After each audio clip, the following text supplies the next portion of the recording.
So then, good evening, and I'd like to hear a little bit from you about how it was to do the practice this last week at home, and any questions you might have about the practice of the initial application of attention, sustained application, tracking your experience and how things change as you're present for it. And how was it for you?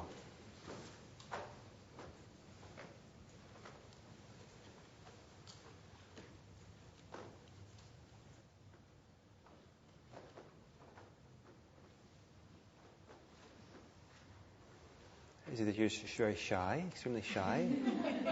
You think that your experience doesn't count, or you have nothing to report, or it's just so phenomenal that you're embarrassed to mention it in front of all your friends here? Okay. It was terrible. I very quickly go to the focus and breath or whatever. Couldn't stay on it for more than 2 seconds. And my mind is off, and then I realize, of course it's off. I mean, this is what goes on all the time in my meditation. So it's off. So I said, oops, okay, come back. And 2 seconds later, there I am. This would go on the whole time. So your experience was the same as it would be normally in meditation. Yeah. So you have the ability to have that initial application of attention, of putting it on the breath. But did you experiment with doing so a little bit more energetically, or with more? With what? A little bit more energetically than usual, or more dedication, or resolve? I tried changing the focus to the pain in my knee. Focused on that for a while until that got so bad that I had to do something. Correct it. And then I tried to find a different focus. But it was the same experience. I just, after a few seconds, I realized I'm out in the ether. Gently come back. So I was thinking this is no different than normal meditation. Great. Okay. Thank you. I get very warm very soon after I start. And so I stayed with it, and I kind of felt the kind of prickliness or the kind of almost bursting through the skin. And I found that I could almost control it for a little while, make it even more intense. I was going to see if I could break into a sweat or not. And then it disappeared. And then it just went away. Once, or is it a pattern that you? I usually only do that once. So one of the things you're tracking then is this heat and how you experience the heat in your body, and at some point it passes away. Mm-hmm. Okay, great. Yeah. I had this experience where it seems like when I first started meditating, my thoughts were louder, and now it seems like it's almost like they're sneaking up on me. They're really quiet, but it's like I know I'm going off on these thoughts. I don't know how to describe it. Much better than that. That's almost like it's going somewhere between consciousness and kind of dreaming. Yeah, that's good. Yeah. So it's not as loud a chatter, but it's still like, well, I am going on this. It's almost as if we have kind of layers in the psyche, and so as we get more calm, more relaxed, more concentrated, some of the surface chatter, surface conversations we have in the mind quiet down, and then the more subtle stuff can kind of reveal itself or have a chance. And on one hand, it can be very interesting sometimes because it's almost like dreamlike states, or images, or words, or whatever might happen. Sometimes it reveals some things about ourselves that we wouldn't otherwise know, kind of underneath, what makes us tick. And sometimes it's very, very alluring to be there. It's very seductive to kind of go into that realm. It's very comforting. And so it's kind of a trap for meditators. But it also points to the fact that the mind is very tricky and has the ability to keep you from really staying on track with the meditation. And so when the meditation gets more subtle because you're more concentrated and calm, you have to actually have bring in an appropriate amount of vigilance or alertness to balance that so that the mind doesn't keep drifting off. into those kinds of more subtle kind of thoughts. I think that was a lot of my experience, was noticing the subtle thoughts. I tried to be more of a reporter, sit down and not try to tell the story, although I thought that was very hard to do when I first started writing. It was hard not to feel so personal about it. Uh-huh. Keep it as a report. But I think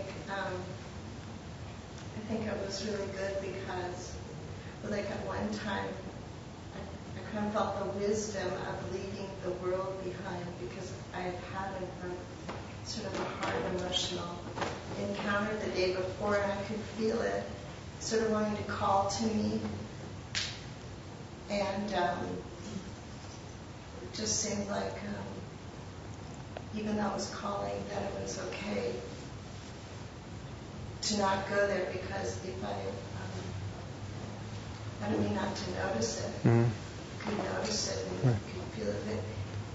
The little stories, that's what it is. I guess all of a sudden I noticed that as soon as I start saying a little story, even about a realization, it goes off. It goes off. It goes off into a bigger story, and then pretty soon I'm in a pretty big journey.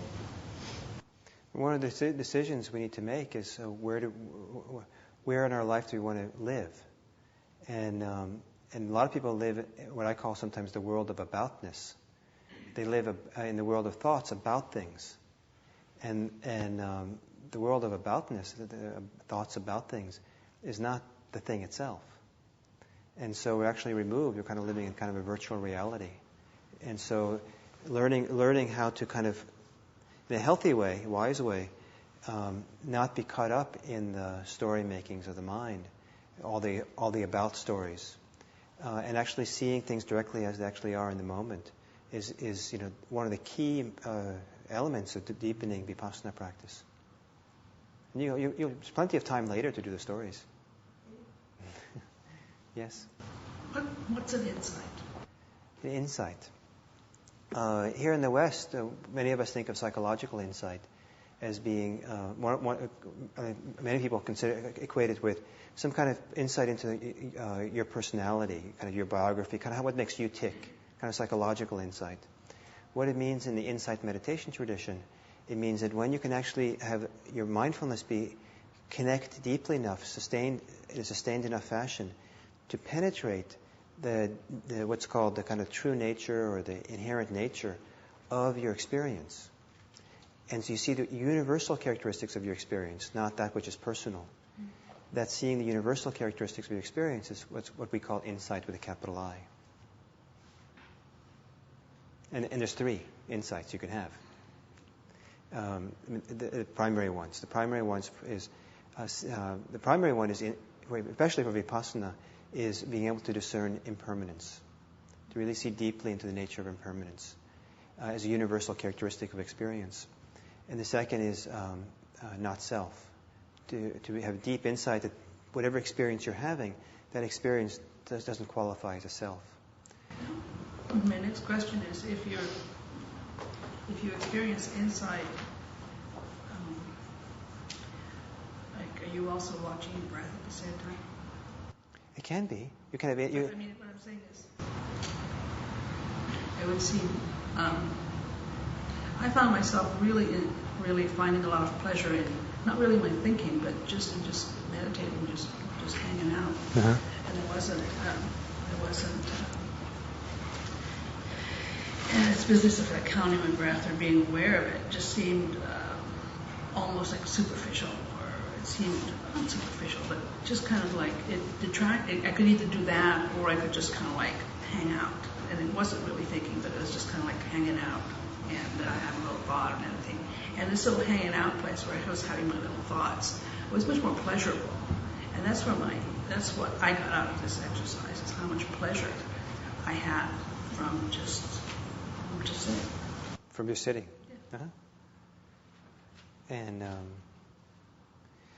though pleasure is expected as meditation deepens. a lot of pleasure will come as part of the path.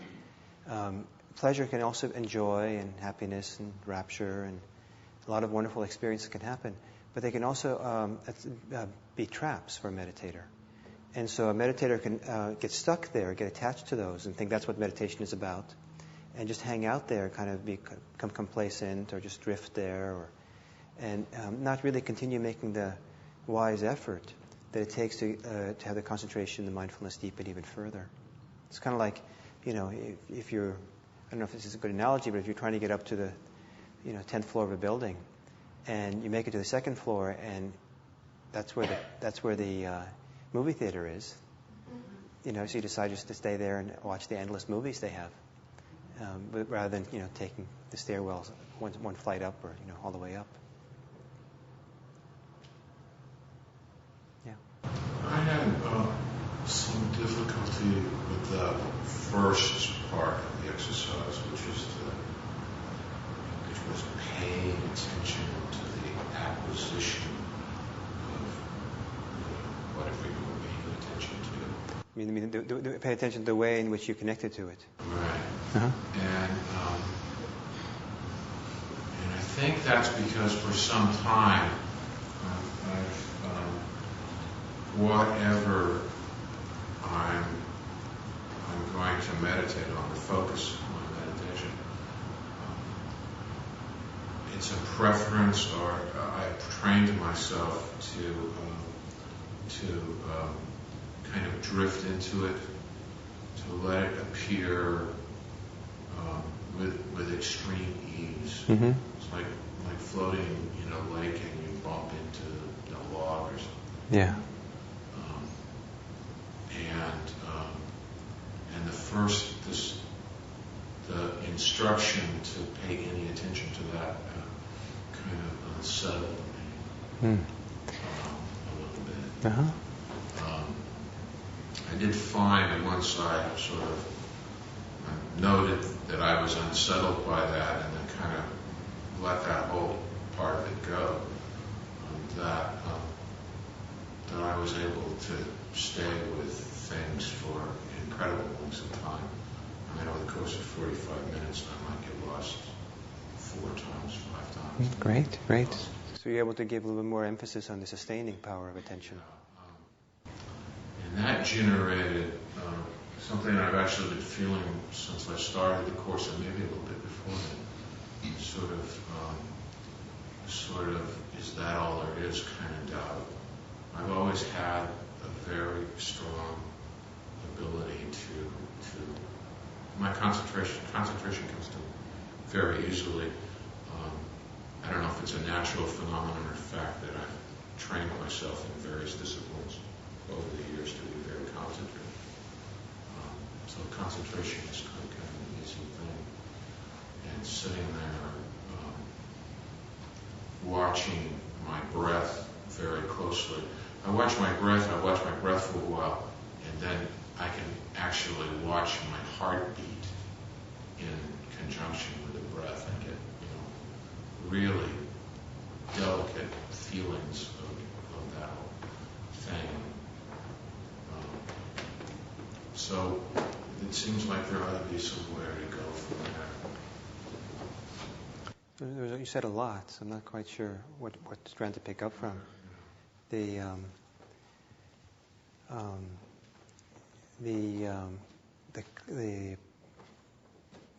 way the Vipassana practice unfolds is by sustaining the attention very carefully on your particular experiences as it's happening, and then tracking or seeing into its nature.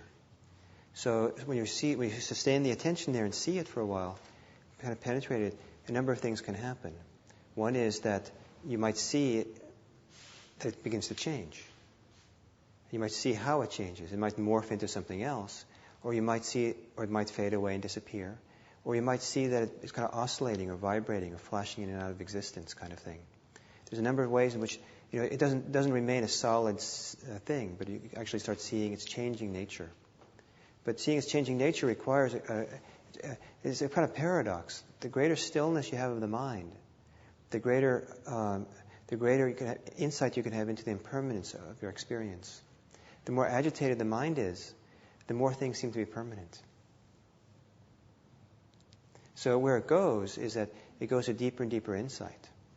It goes to deeper and deeper penetration of the experience you have. And as you do that, the concentration deepens, and that's one of the wonderful aspects of the practice. But not just the concentration, but also the kind of mindfulness, the way in which you experience the object of awareness changes also. So it isn't just simply that our experience is given, it's always going to be the same. But as the practice deepens, how we experience our experience, how we experience the object of awareness begins to change also. So that's why an important part of classic Vipassana practice is paying more and more careful attention to the objects of awareness. What is this? And never settling for anything. Always, what is this? Get closer, get closer. Does that make sense? So with the breathing, for example, you probably want to kind of. I think it's very, very beautiful what you described. How you get more and more into the subtleties of the experience there, and then can you get more subtle? Can you pick a very particular area of that subtlety, and just really get into it, and kind of get into that, the vibration of it, the subtlety arising and passing of it, and kind of rest and kind of merge your attention, your awareness into that experience.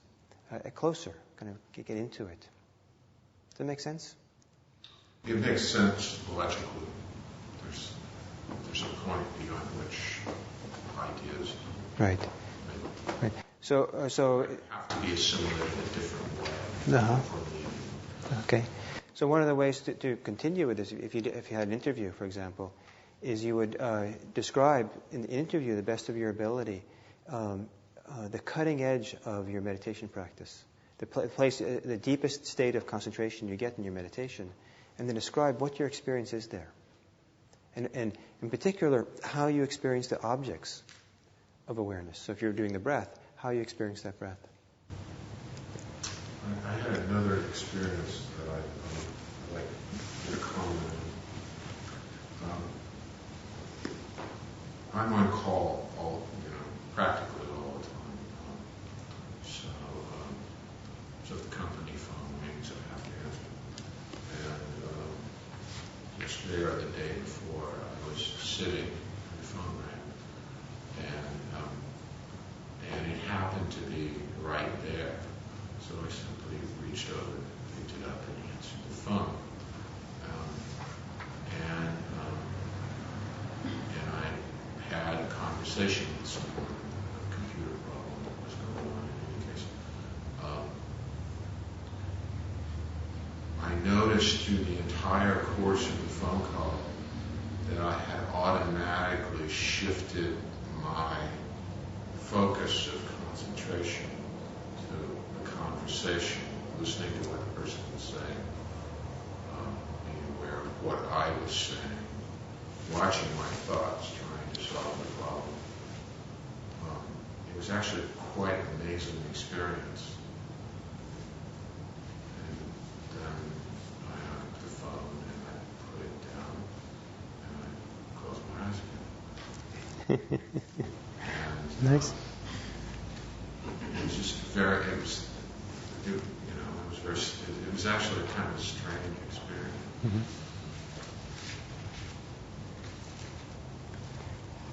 I think I may not have understood the exercise. Because I was distinguishing always between a concentration meditation exercise, like a loving kindness, and really focusing on a loving kindness on my breath, as opposed to what I was doing, which sounds like I was doing something wrong, was to still my mind and then let something arise. Now that was just chatter and talk or planning or something, I'd go back to my breath. But if a sensation like heat or something like that, then I would make that my awareness, and then I would explore that. It would disappear, and then something else would come. And I would keep doing that through the 45 minutes of meditation. Sounds great. Yeah, it sounds great. Yeah. So the idea was to experiment with these two qualities. How you initially connect to the experience, to whatever your object is, And there are different ways to do that. I mean, so Bill talks about kind of just floating to the object, kind of. Some people pounce on the object of awareness. They can jump on it, or they attack it or something. And I think it's very nice to do it, kind of just float. But even so, floating to the object, however you get to the object, and then can you really, at some point, there's a kind of a choice. Okay, this is where I'm going to put my attention. I'm going to pay attention to this heat. And so that initial choice, initial kind of connection, how is that? Is it firm? Is it direct? Is it committed? Or is it kind of complacent, kind of reluctant? And the idea is to really be there fully for it. Just connect to it, like you're really there for that experience. Not to be kind of easygoing about it. I mean, we're supposed to be very accepting in Vipassana, very relaxed about what's there. But you also want to kind of clearly let the observing or the knowing clearly kind of be there for that thing. So kind of lock in on it, in a sense. And then once you're kind of locked in, or stabilize yourself on that, then sustain that attention over time and track what happens to it. And that's what you did. Yeah, and then what I would find is that that it was all impermanent. Yeah. and pretty soon there was no sensation of heat. Great. So I would let go of that, and then something else would come. Perfect. Is that what you want? That's great. That's great practice. Yes. I was experimenting with sustaining attention for longer time. Yeah. And one of the objects was sound. And so for a while I was looking at that, and I wasn't actually sure whether it was an inner sound or an outer sound. I was watching it for a while, and then I realized that there was a strong expectation that I'd be curious and excited about the investigation. I mean, what happened was I lost interest. So there was conflict that arose. Like I should be interested. I should want to continue this exploration. So I guess my question is,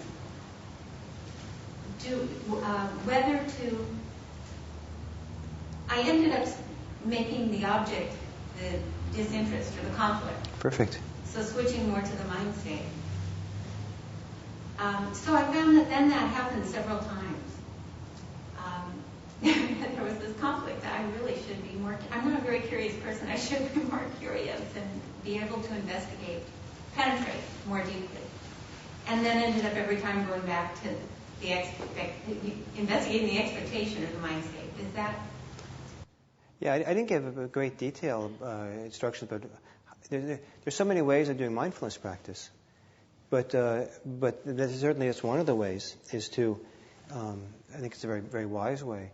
Is if you're with some object, and what becomes more prominent in your experience is the way in which you're relating to the practice of that moment, the impatience or the eagerness or whatever it might be, then you let go of the object and make that mental state the object of attention. So this is, so you're welcome to have your attention move around wherever it's appropriate, but the idea was there's just two qualities of attention. There's the initial application, and there's a sustaining it. But sustaining it doesn't mean that you then are fixated, on one thing. What we practice a form of serial monogamy in Vipassana. So whatever's there, you can sustain your attention there until something happens that makes something else more appropriate to pay attention to. So either because that first thing disappears, or something else becomes louder, or seems more to be kind of in the forefront. And that's what you were doing, it sounds like. You were there, and at some point you felt the impatience or the doubt or whatever, and you turned and faced that. What you might need to do is to look a little bit at what you think of as being interest and curiosity. And it's possible that you have some, either some reluctance at that department, or maybe it's not your natural tendency or something. It could also be that you have some reluctance. Or it could be that it's just not your natural tendency to do that. But it could be that that you have a little bit maybe too analytical idea of what investigation is. And you're holding it a little bit too complicated in your mind what investigation means. And what it means in the mind to be curious and engaged in that kind of way, like a scientist or something. And maybe there's a way of being sustaining the attention over time, being attentive. What is this experience? that is actually much simpler than how you're holding it so far. Something that's sustainable over time. Because, yeah. Hey, but another comment about that is that what do you do with thoughts in an exercise like this? So a thought arises and you're focusing in on paying, a mindfulness of your thoughts. And so a thought arises and you but you're really let many thoughts arise. And is that an appropriate exercise to do in this case? I'm not quite following you. Mindfulness can be practiced to any experience at all. So in this particular exercise, where you're trying to concentrate and keep awareness of attention. Right. So if your mind is chattering, you have a lot of thoughts. You just let thoughts come. Uh-huh. Is that appropriate or not? Or is it? It can be, but it can be appropriate. But if you're looking at thoughts, sometimes you can just track the thoughts as they're going on. But if you're kind of looking at the thinking process head on, really connecting to it and exploring it and feeling it, what it's like in the body, feeling different ways in which I talk about the practice, the thinking will quiet down pretty quickly. We think through time, over time, because we're engaged in the thinking process. If we no longer are fueling the thinking process, the thoughts will settle away pretty quickly. So you probably heard me say this. I distinguish between thoughting and thinking. And thoughting is a natural thing the mind does, but our engagement with the thoughts, the thinking, that only comes from our engagement, from fueling it. So part of the skill of learning vipassana of thinking is to learn how to look at it, connect to it clearly, so that in the connecting with it clearly, you at the same time you disengage yourself from the interest, the fascination, the fueling of the thinking process itself. And sometimes there's a lot of momentum in our thoughts. Sometimes there's very powerful momentum of thinking going on. So you can, for example, then connect to, if it's that powerful, and it's in one sense a life of its own in a sense, is maybe then connect to the physicality of that experience. So you can feel a tension or tightness or the vibration or something that's going on in the body. And feel that for a long time. Just feel the physicality of the thinking process. Learning how to work with thoughts is a very important part of mindfulness, as many of you know. Thoughts, getting caught up in our thoughts is a big problem, because it's one of the hindrances that gets us in the way of sustaining an ongoing, constant kind of flow of mindfulness. I don't know. I was kind of muddled in my response, I think, but that. Apropos of that, after a week before, feeling like I was just couldn't concentrate at all. Yeah. After that last class, I went back and it really all worked, and I felt really a lot of body awareness, and it became so strong that it sort of made the thoughts seem very inconsequential, and it was like listening to a radio in somebody else's house. Just I wasn't even getting into those thoughts because I kind of felt like the force of gravity connecting me, and just sort of like a iron filing with you put the magnet underneath and it straightens up. Yeah. Yeah, when the power of mindfulness gets strong, then, as you said, the thoughts can just kind of recede in the background. Thinking still be going on, but we're not so connected, we're not so interested in them. They pale in significance to the tremendous appeal of mindfulness of the body, or the meditative feelings coming up, or whatever we're concentrating on. And I found that I really liked that feeling. Then I didn't want to go right after. Yes. From what you said before when you were talking to Ken about thoughts, my question is, what I normally do is when I realize I'm thinking, is just drop it and come back to my breath. Right. Back to focus. But now I'm getting the idea maybe it would be okay to take a look at what I was thinking and inquire into what was I thinking, not get caught in the story of it, but see if there's any physical response that was going on while I was thinking whatever it was I was thinking, and maybe why did that come up, or however the investigation would take me. So that becomes the focus. Yeah, yes. What you might want to do is to get one of the tapes of my class, and when I do the intro class, there's a whole class on mindfulness of thinking. And on that day, I talk a lot about how to work with thoughts. And you might want to get that tape and hear about these kinds of things. So then I'd like to ask you further. So I don't know how it was then. I heard a kind of mixed review about this thing about the initial and sustained application of attention. And but what about the thing of putting aside the concept of your experience, your ideas, your stories, and being there more for the direct experience itself and tracking what's happening in the direct experience? Is that something that made sense for you? Is that something that was interesting and helpful? And anything you'd like to say about that?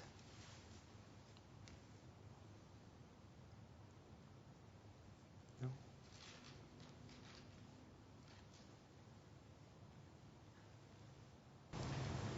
Marna? I guess I was very interested in your suggesting we should be more active during this class because I hadn't been. And so I did this. I figured that energy and concentration were the two faculties that I was weak in. So I decided, all right, the spine gives me energy if I hold it up, and that's not really letting go. So I just decided to be active, and on the in-breath, I would give myself energy by breathing in more deeply than usual, which you suggested to me, and straightening the spine. And so I would think energy on the inhalation. And then I would think concentration on the exhalation, because I tried to just concentrate, and that's not a very long time, so I knew I could do it. I knew my thoughts wouldn't run in just the exhalation. It was a slow exhalation because the inhalation was extra big. Yeah. So then it was kind of like a triangle, because it would go up with energy on the inhalation, and then it would go down as a slow concentration, just mindfulness of concentration or something. And then in the little pause, I thought, I'll sweep the body mind and see if there's a thought or feeling that's really frustrated because I wasn't thinking about them on the inhalation and exhalation. So I just gave a little sweep to see if there was some frustrated thing, and there never was. It was really the activity, I think, damped down the thoughts. Uh-huh. So it kind of worked. And then after 3 or 4 minutes, one would come and I'd get hooked into it and lost. And so I decided, all right, I'm going to open my eyes and look at the timer as it counts down, and I'll put, if it started at 45, then I'll put like 43, just right down on the pad, 43, and then like pumpkin pie. Because that's what I was thinking about. Should we have pumpkin or apple pie next week? So I'll just, I wanted to see if my straying thoughts were really important. Yeah. And so the first time I did it, I had 17, and they were all over the place. And today I had 12, and I noticed that they just jumped everywhere, and they weren't at all worth straying to. It was nothing really good. I mean, it was interesting to see that my mind was just not having, I think I must have been just bored of the repetition. So I kind of did a lot of things actively. Uh-huh. Great. I love it. That's great. But it didn't feel like being mindful of what is. Uh-huh. Right. At all. Right. So one of the interesting interplays, or kind of in Vipassana meditation, is the balance between letting things be as they are, which is so central to the whole practice here, versus being actively engaged in some way to help that process along. And some people feel that we're not allowed to do anything except just simply see how things are. But then if you ask them, they say, well, actually, I do sit up straight, I do close my eyes, I do try to follow my breath. There are some things that the person does. They don't just simply sit and choiceless awareness. And some people are very technique oriented, very engaged and very involved, and adjusting a lot, and adjust their breath, they adjust their mind states, they adjust the posture. They adjust a lot of different things to kind of optimize exactly how, some way to support the practice itself and kind of deepen the concentration and the mindfulness. And so how do we negotiate, this range of possibilities from being able to be very manipulative and versus, completely, just receptive and just seeing and not trying to change anything at all. And what I find is that in different circumstances, different things are called for. And that we don't have to see those two as being exclusive of each other. They both can happen at the same time. So the question can be, what can I do to help make it easier for me to see clearly what my experience is right now? And sometimes having more energy is helpful. So we get up and we do a walking meditation, and that brings the energy, and so we come back to sit. We can have more energy, we can see more clearly. Sometimes we see that I'm not going to be able to see very clearly what goes on here if I keep drifting off of my thoughts all this time. So I need to have more concentration. So I think what I'll do is I'll work for 5-10 minutes on concentration. And so the mind is more stabilized, and then I can start seeing things as they are and be more accepting of them and not, try to change things. So it's not either or, but mindfulness meditation there's many, because our mind is so complex, there's so many different factors of our mind, that there's so many different avenues and approaches a person can take. There's probably as many different vipassana techniques, in a sense, approaches, as there are people in the world. And, there's so many different ways.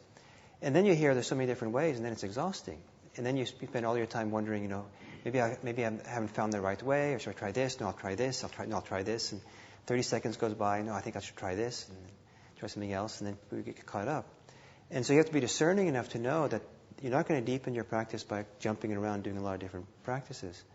But somehow having some wise relationship to the balance and the appropriate way of knowing when to be receptive and when to see things as they are without trying to change anything, and when it's appropriate to change something about what's going on, is part of the art of meditation practice. And what will happen is that you'll, as I think said last week, it's kind of you find your way through trial and error. And as you find your way through trial and error, you will make mistakes. You find that, looks to me like I was trying too much there. I was taking too much effort, or I switched practices too quickly, or I was trying to get more concentrated, but that's not really what was called for. What was called for was to be more mindful of the distracted mind, to look at this distracted mind more clearly. And so we find our way a little bit through our mistakes. Now, one of the things we need to be discerning about is that some people have such active and hyperactive minds that the most wisest thing to do for a long time, for years, is a very allowing meditation practice that simply sees things as they are without trying to change anything at all in their experience, until they've weaned themselves of the habit of judgmentally or critically getting in there and kind of, manipulating willfully their experience. And then some people, then after some years of doing that kind of practice and having some stability in that kind of allowing and acceptance, then maybe they can find some way to, let me see can I do anything? Can I do some more active now in my meditation practice to take it to a new level? And then they can experiment with that. There's a huge repertoire of tools available to you when you do vipassana practice. And I regret that to some degree, because it makes it, so many different choices and questions and all that. And sometimes it's a great relief to be given instructions that are very, very simple and constant. Anyway, that's, I don't know where we're at, but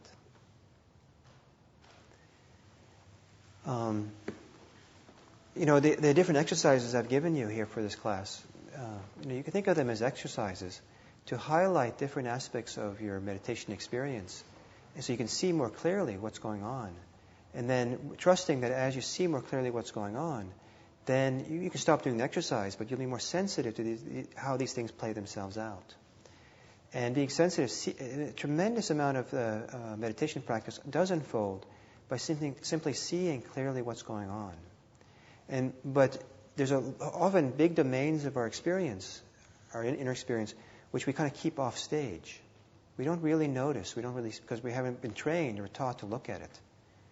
And so by doing these exercises, for example, which are a little bit intentional, a little bit agitating compared to maybe your regular meditation for some of you, it might, you do it for a week and then you stop. And then maybe you're more sensitive to notice how these things operate. Oh, you notice, when I meditate, I can connect to my experience very nicely, but then I don't actually sustain that anymore. I just then I let the mind drift. And to see that is very, very helpful. And you might decide to do something about that. You might decide to do nothing. But now you're mindful of something you weren't mindful of before. And you're more sensitive to catch that. And so there's going to be a greater continuity of mindfulness in the practices as you go along. Does that make sense what I said to you? So there's greater familiarity with something.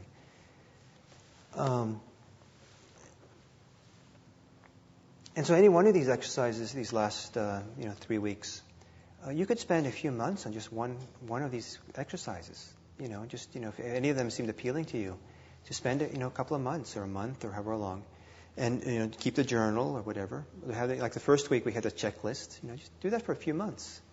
And one of the shortcomings of a class like this is that we jumped around so much, from one week to the next. So many different things, and maybe it was too fast. But I was trying to, maybe it was too fast to go that fast, to introduce so many different concepts in such a short time. What do you think?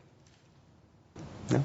Yes? Well, I just think it was very helpful just to point out that there are all these different tools, because that's been one of my issues. Yeah. I get caught in indecisiveness, and should be loving kindness, or should I focus on my breath, or it's, right. Or whatever, and then just get caught up in what to do. What the heck am I supposed to be doing here? So that's great. So sooner or later you'll notice that that's a problem. Then you have to be discerning about deciding what to do about it. And then maybe you just decide, well, this is not going to work at all. I think what I need to do is to have some kind of commitment for some period of time with some practice. How do I decide which practice? I'll do my best guess, or I'll ask a teacher for help or something. It doesn't really matter what just choose something. And then hang in there and develop some stability in that practice. And then later you could switch. And so that's an example where you would learn from your experience. You learn that it's not useful to jump around. So now you have to make a decision to stay more focused on one particular tool.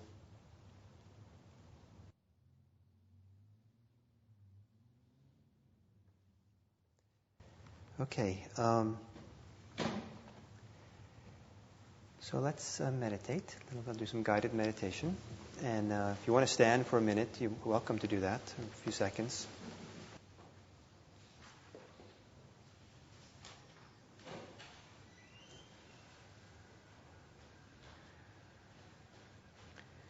So then take a few moments, in whatever way is your way, of settling into the practice here, to the meditation. Getting as settled, as concentrated, as present as you can in a relaxed way.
And then as you're sitting here for the next while, commit yourself to not moving at all.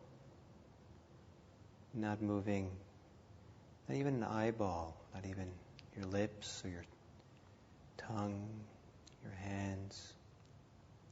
No intentional moving whatsoever, not for any itch, not for anything.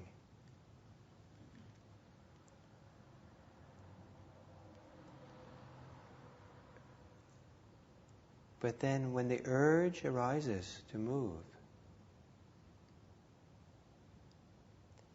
bring careful attention to that urge,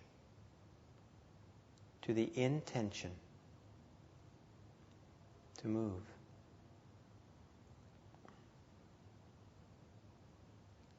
Feel the physical energy of the urge, the impulse. Feel the words, the images in the mind connected to desire and wanting to move. And don't move. Just kind of look at the desire, the urge to move head on. Let it pass or let go of it.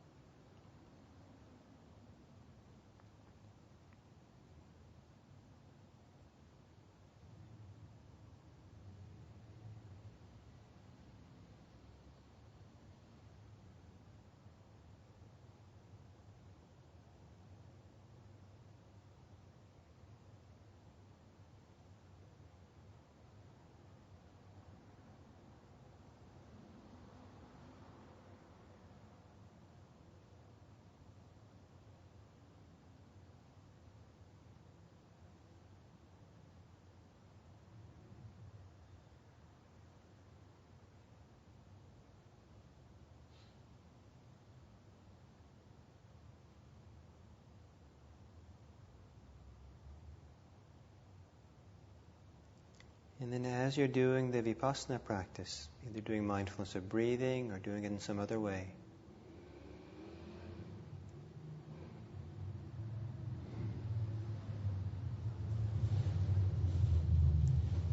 perhaps you just do mindfulness of the breathing for now.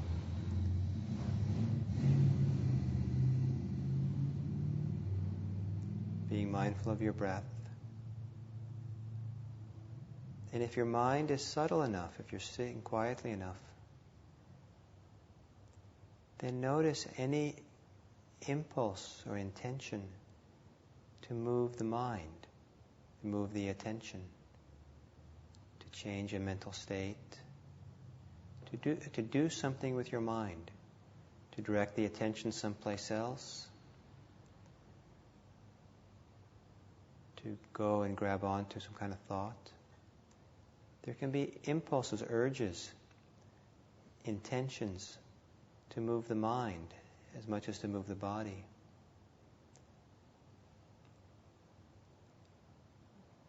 And don't initially move your mind for anything. Just keep it on the breath.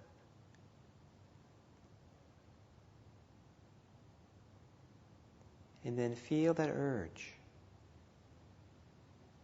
Be mindful of it, note it, see it.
If you notice your head drooping because you're sleepy, let it be that way.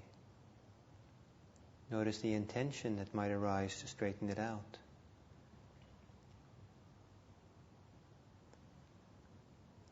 If you have a strong desire to move, and you've been with the desire, the intention for some time, then you're welcome to move after a while. But hang in there first and notice the intention.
Notice what it's like to have a desire for something.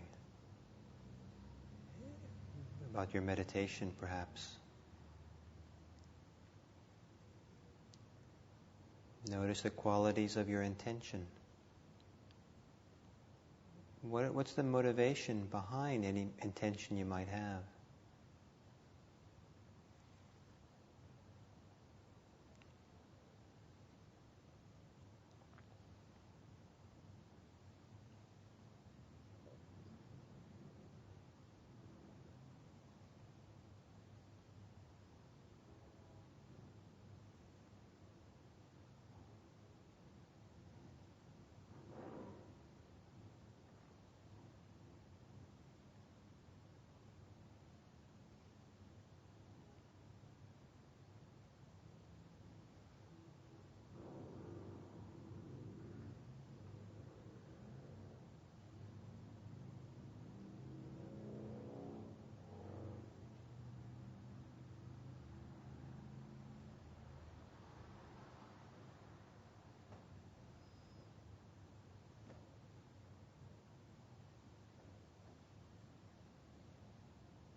And then in a few seconds, I'm going to ring the bell to end the sitting. And when you hear the bell, don't open your eyes automatically. Wait to open your eyes until you feel very clearly the urge or the intention, the desire to open your eyes. And then, even when you feel it clearly, don't open your eyes right away, but hang out and feel what that urge or intention to open the eyes feels like. Once you've opened your eyes, and you're ready to move some part of your body, to adjust your posture, whatever, at the end of the sitting, do the same thing with that. Don't be in a hurry to move your body or to adjust your legs, but stay in the posture you're in until you can feel clearly some urge or intention, desire to move your body. And even when you can feel it clearly, don't move then. Just hang out a little bit, feeling it and getting to know it. So we'll take our time with this. So I'll ring the bell, and then maybe we'll give ourselves 2-3 minutes just to do this exercise. And then at the end of that exercise, I'll ring a bell a second time for when we get ready to start talking about it.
So on a longer Vipassana retreat,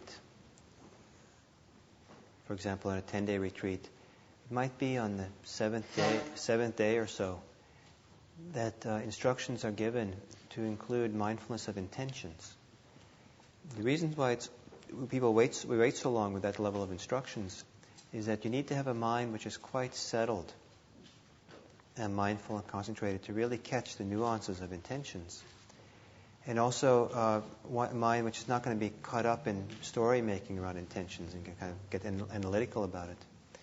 And what some people find is that halfway through the retreat or some point well into the retreat, they can add a different dimension of depth to their practice, to start paying attention to the intentions that as they're operating. It can be a completely fascinating study of mindfulness to include that. Intentions are operating all the time. Prior to just about any movement of the body or the mind, there's often an intention, an impulse, an urge, the desire. And most of the time in our lives, a lot of this goes unnoticed. We always move, the impulse, the intention is kind of is almost indistinguishable from the actual action that we do.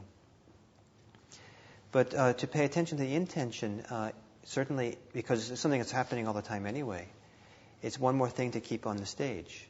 As mindfulness, if you get more and more alert and more present, to notice the intention is very helpful for the building up of the momentum of mindfulness. It also helps with the subtlety of mindfulness, where you're really beginning to track more subtlety what goes on moment by moment. And as you watch the subtlety of what's going on moment by moment, you come to also a greater level of choice then about what you do with your mind.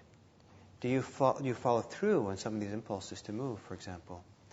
And I mean, many of us, we sit and meditate, and then we don't notice that we're moving our hand to do an itch until, we're halfway through, until we touch the place, or, we slump a little bit. And we don't really notice the intention to straighten up, but, we notice we're straightening up, or something. The movement happens. Or you're sitting here and you feel an itch, for example, and the mind has been focusing on the breath, and now that you want to bring your attention to the itch, or the pain, or the pleasant sensations, whatever it might be, and there's an intention that arises to make that transition, to move there. Or there might be a feeling that, I'm not very concentrated today. I think I need to kind of bear down, be more attentive on the breath here. And so there's an intention to do that, and then maybe the person does that, for better or worse. But there's an intention that arises, even it affects the movements of the mind, the activity of the mind, what the mind chooses to do or not to do. So it can be very helpful to start noticing all this. It's also very helpful to hold the body still. And one of the ways to cultivate a continuity of attention, greater stability in the practice, is to begin cultivating holding your body still. It's very, very strongly encouraged, not as a grueling activity. You're welcome to move if you need to, but there's a lot of movement that people can do that's semi-conscious and not really necessary. And every time we move the body somewhat semi-consciously, with intentions we're not clear about, we're also moving the mind. It kind of keeps the mind agitated, usually. And a lot of people find that their sitting gets a lot deeper and more stable, more calmer, if they can hold their body still. If you do that, one of the things you will notice, though, is sometimes, sooner or later, you'll notice maybe even a battle between wanting to move and your commitment not to move. And that wanting to move is the intention, the urge to move. And to see that clearly for what it is fascinating. One of the reasons it's fascinating is then we can start studying or becoming aware of what motivates that intention. So, say for example,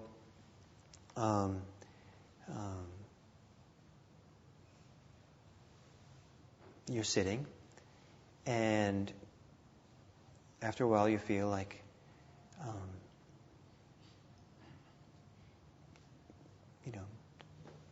the sitting's not going so well. You're not so concentrated today. And so you decide, I think I'll get up and watch television or something, right? Go to the refrigerator or read a book or something or do something. So you feel the intention is to break the meditation and do something else. But then if you really stay there and look at that intention, you might find what is motivating that intention. It might be that there's aversion to the state you're in, aversion to the discomfort of it. It might be that there's a sense of feeling of laziness. This is too much work. I don't think I want to apply myself so much today. And actually the intention to get up, break the meditation might come out of laziness. Or it might be out of wisdom. It might say, this is not very useful for me to do this, to practice this way. I'm developing bad habits by practicing this way. I think I'll take a break and come back later when I'm not in this habits.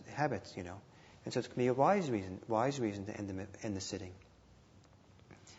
So by being still enough to look at the intention, sometimes then we can start noticing what motivates the intention, like what's feeding into that intention. And there's many different mind states, that might feed into that intention. There might be mind states of greed, hate, and delusion. There might be mind states of wisdom and generosity and love, and different things that might feed into it. So, what was your experience sitting here? With paying attention to intention, yeah. I had a very bad experience because I think I took you literally when you said don't move. I needed, when I closed my eyes, I realized if I don't move, I can't breathe. Oh. I'm glad you're still here. And then I felt tears coming down my face, and I thought, God, that's moving too. My heart started beating hard, and my palms were sweating. So obviously I had to breathe a little, so I did a little. Oh, I see. And then I spent the rest of the time trying to figure out what your intention was. Clearly it wasn't what I was doing.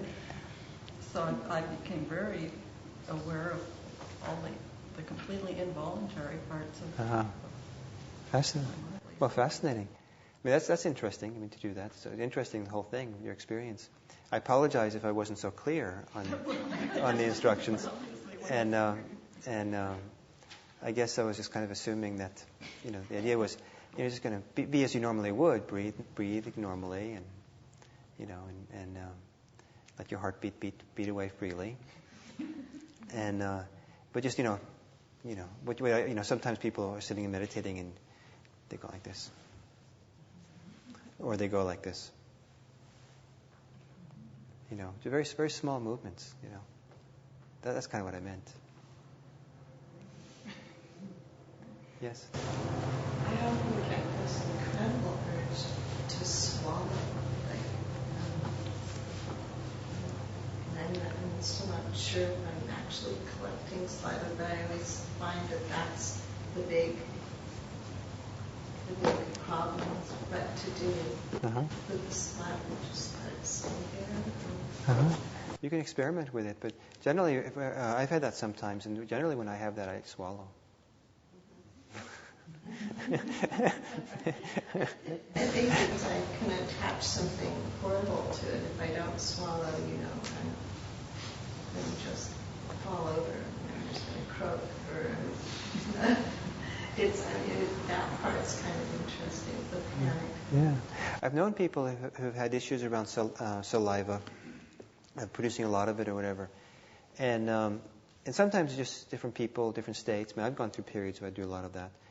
And occasionally, I've met a couple of people over the years I've been teaching, where they talked about it, and at some point it was suddenly this revelation that it related to some kind of trauma they had as a child that was causing them to I think one person was almost drowned or something, and so the idea of, I don't know how that connected with saliva, but anyway, the person saw a connection, but generally with saliva and swallowing, the urge can be quite strong. It can be interesting to hang out with it and develop some, not as an exercise. But I generally just swallowing mindfully. Yeah. I know I think maybe I'll bring it to you sometime after you did it. Something that Coben wrote about swallowing, where he said don't swallow. You talked about how not to. Great. So there's it. Yeah. Yeah. I was having a saliva experience. As soon as you said don't move, my mouth just filled with saliva, so then I thought, okay, I'm just going to see what happens. And it sort of, the faucet turned off at some point, and it was just, I wasn't gaining anymore. And I wasn't choking, I wasn't drowning. I just had a mouth full of saliva, but it wasn't bad. Great. Sure. After several minutes, my leg began moving like a spasm, it stopped. I wasn't doing it. Yeah, that's fine. There's no intention behind that then. No. It just happened like maybe 3 times. Yeah. And I just noticed it. That's all. Right, great. For this exercise, you're welcome to spasm.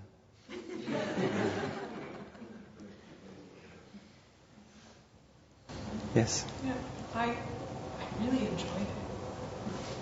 I really loved it. I loved the really strong structure of not being able to move, just the imperative of not moving, and within that trying to anyway catch my mind before it shifted into a thought. So. Great. Yeah. So, okay. Yes? I often have an experience when I'm meditating of moving and kind of realizing that I was distracted by the fact that I just scratched my head. And so I think it was interesting to me to stay focused and work on that more through the whole time. And to also see the parallel with jumping into a thought and moving the mind, which I hadn't really seen the parallel of the feelings before. But for the body movement, I can stay focused and see the desire to move arise. But for the mind movements, I just kind of jump into a thought without seeing the desire to move. Right. And then I can come back out of the thought, and if it's a really strong thought, then I can feel the desire to go back to it and kind of play with that. But I can't see the desire to move before the thought comes. I think that comes with greater subtlety of meditation. As the mind gets more concentrated. So, there might be some day you can see that. One of the fascinating things to do with thoughts, when the mind is very, I'll say it in the way I experienced it, because everyone has a little different kind of image, maybe how, or description. But when the mind gets very, very concentrated, very still, you can feel the arising of a thought. And I experience it kind of like a bubble rising out of nothing or something. It's bubbles kind of surfacing.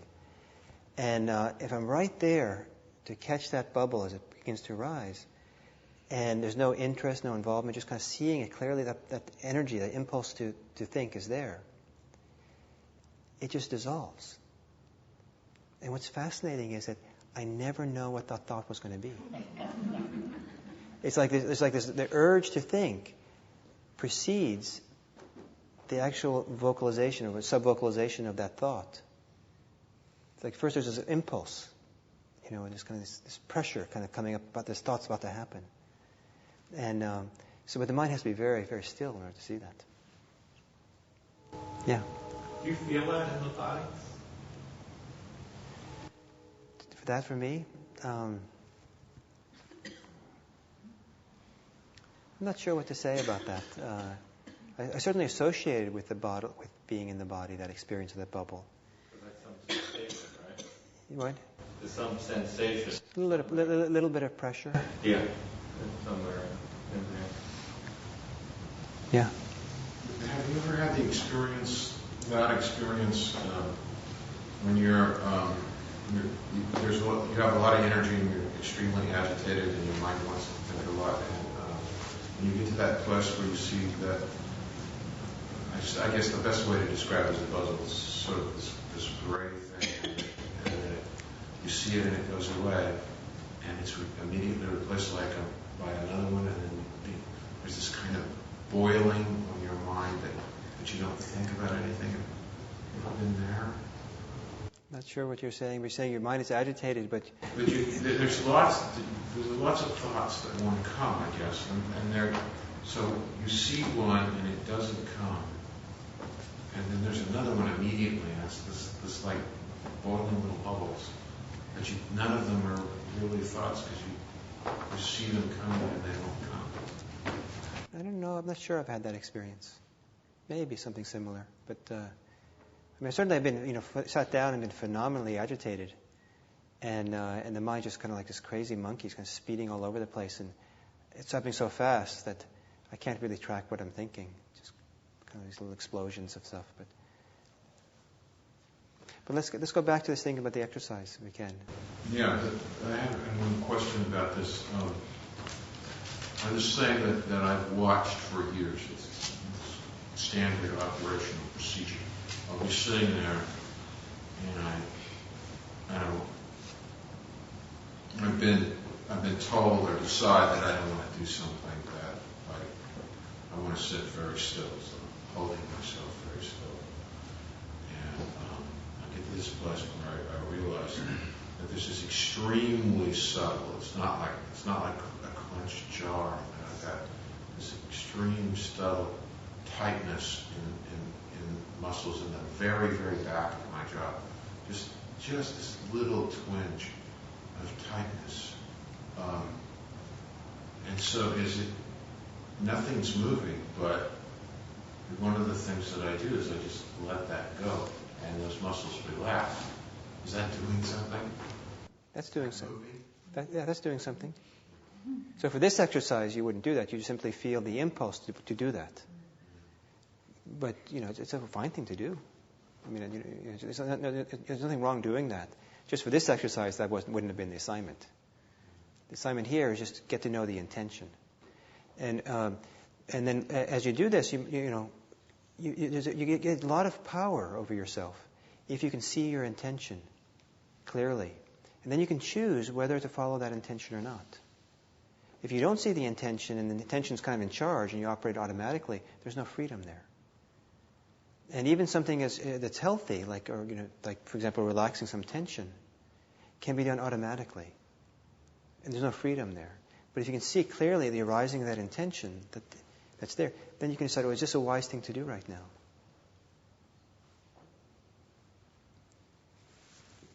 So part of this exploration of intention, desire, is also kind of the other side of it is to learning how to let go. There are times when it's appropriate to follow through an intention, but a very important element of mindfulness practice, spiritual Buddhist practice, is also the learning to let go of intentions, of desires, of impulses. And so can you let go? Can you see can an intention arise for something? Can you see it clearly for what it is? And can you let go of it and not act on it? Is that possible? So when I was sitting here at the end, I rang the bell once and I closed my eyes because I was going to do the same thing as you, right? And pay attention to my eyes, my impulse to open my eyes. And the impulse to open my eyes was there immediately, again. And I just was there feeling it. And very quickly it went away. And then I said, I wonder when I'm going to open my eyes now, because, there was no more desire to open them. And but then I remembered that I was teaching the class, and it maybe would be useful for me to kind of look around a little bit and get some sense of what the class is happening in the class. And so then that seemed like a useful thing. So then the intention to open my eyes came back. And then the second time I decided to act on it, because it seemed like, it was my job to be tracking more what's going on. So remember what I said, that this issue of intention usually happens later on the retreat, after a person's somewhat stable, settled in their practice. I say that so that as you do the homework for the next week, if you find yourself getting agitated by paying attention to intention, maybe then you want to let go of it. Maybe it's not appropriate. Or maybe try to find a simpler way of doing it. One of the guidelines for how you do this practice is whatever tool you're using, is it in the service of you getting more peaceful, less conflicted, more kind of mindful, more concentrated as you go here? If it's taking you in the opposite direction, then maybe either stop doing that particular tool, or see if you can adjust how you use that tool so it serves that purpose.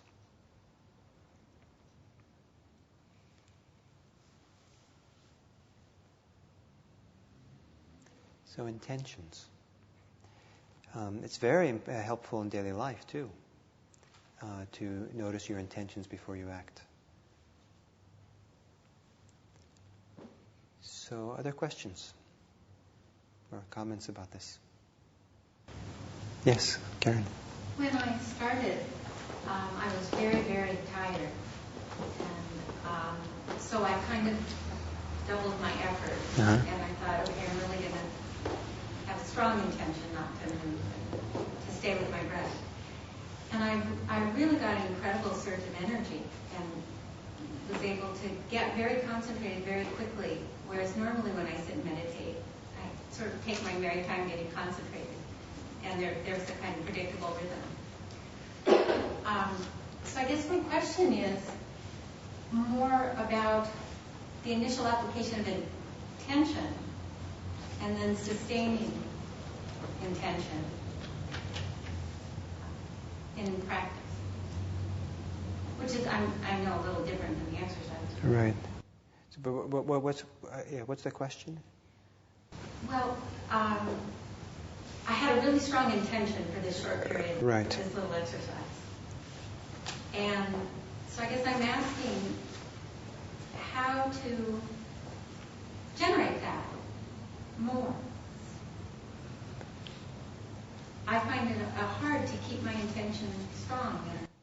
So you can probably do it when you first sit down, generate a strong intention. But then the question is how to sustain a strong resolve, a strong determination as you go along with practice. That's a very good question. One of the interesting things, like with, so there are times when it's helpful to, if you sit down to meditate or do walking meditation, say, I'm going to be as mindful as I can, really resolved the whole time. It's a setup for, failure sometimes. But rather, if you do it in small chunks, I'm really committed to this next breath. I'm going to be there for this breath. And you get to the end of that breath and you recommit. Or you do walking meditation, the one pass of your walking path. Okay, I'm going to really be there for that, that pass. And then when I turn around, I'll make the commitment to really be there again for the next pass. So sometimes doing it in short chunks can be helpful. It's really consciously renewing it all through the sitting. Right. That's one way. The other way for me has been intention or resolve is kind of like a muscle. And so well, sometimes I'll sit down and try to sit with great resolve, very intent, and so I'm kind of exercising that muscle of being consciously intentful as I go along in the practice. And my experience has been that muscle gets stronger over time.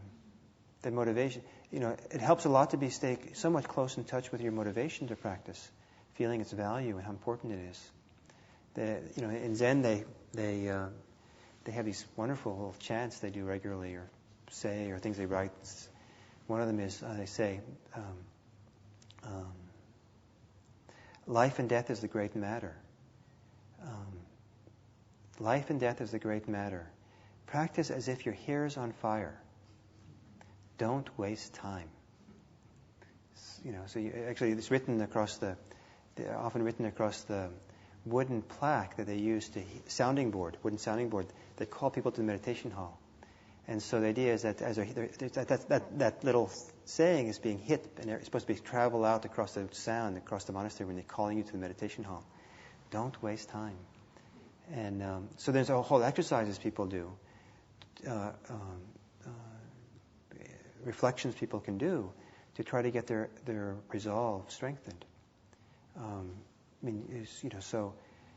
There are times in our life when, for example, we encountered death. And we come back from that kind of situation saying, well, okay, I'm really serious about my practice now. None of this kind of dallying about and kind of easy come, easy go. I'm going to sit here with great resolve.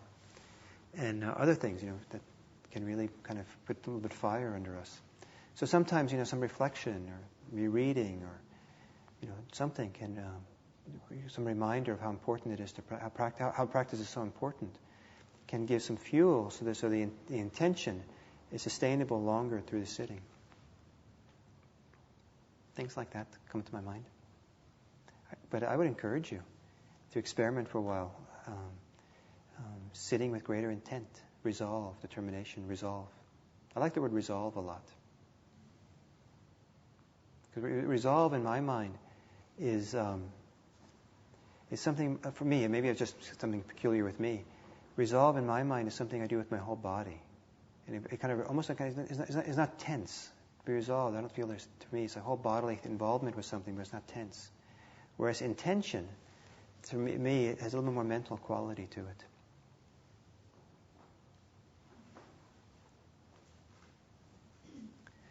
So, yes. Last two, and then we'll... Yeah. I really liked it, and I felt like I didn't know if I was moving or not. I was with my breath, and I felt like, I think I'm moving, but I felt like it was like very subtle waves.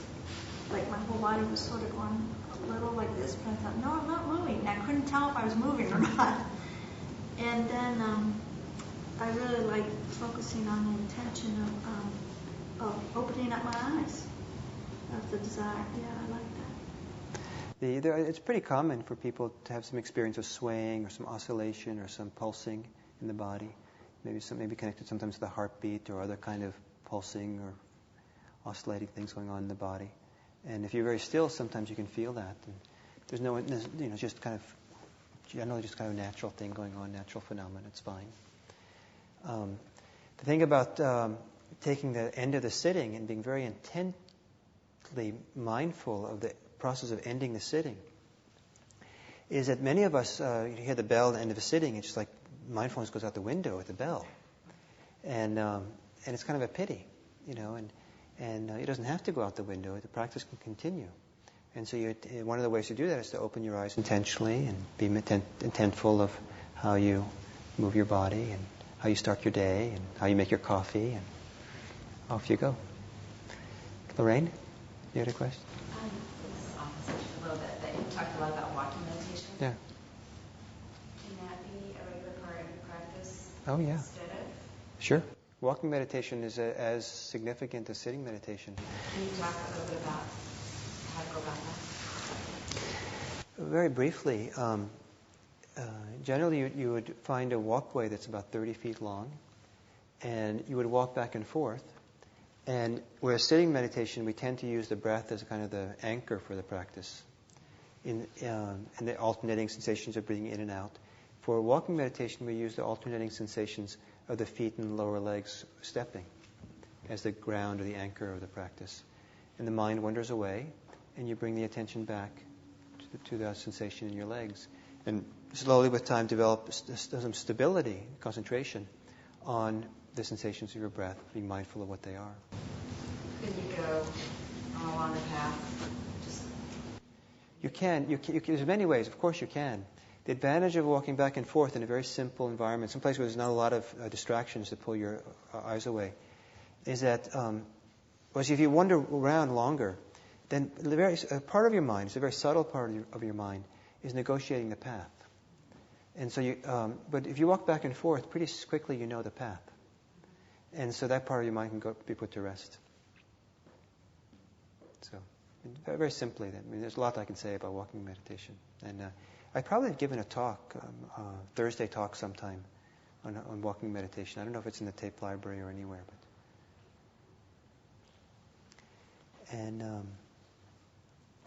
So it's time.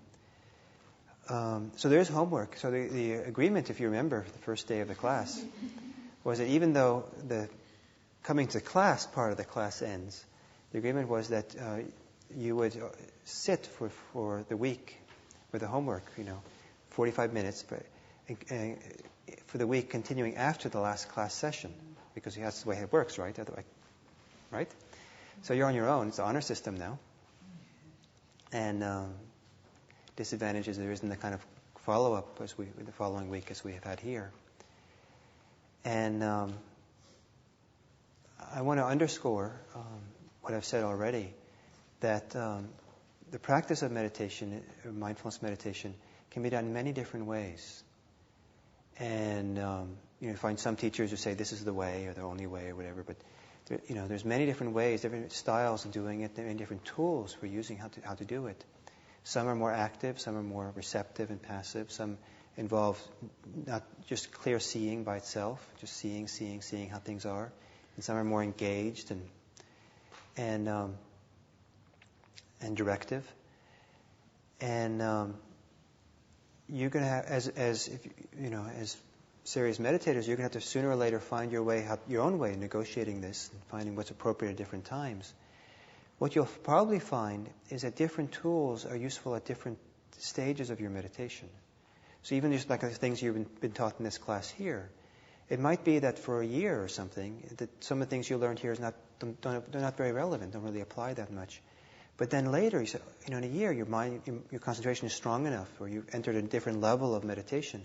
Oh, looking at intention. If I look at the intentions now, I can see how paying more attention to my intention will help continue to foster greater concentration. Or the exercise we did the first week of looking at some of the different mental states that come into play with meditation. It might be useful now, but it might be really useful in 2-3 months. If you're on retreat, for example, you see how that kind of helps push your cutting edge. What's the appropriate way of practicing mindfulness is partly dependent on the person you are, your characteristic, how your mind works. It's also dependent on what's happening in your life, and then also what's happening in your meditation. So when you're going into deeper states of meditation, different instructions can be sometimes appropriate. So I apologize. I feel a little bit apologetic to give you so much. But I think it's part of the beauty of human life is to be engaged, in the whole diversity, the wide variety and diversity of who we are as human beings, and to include it all as part of the show.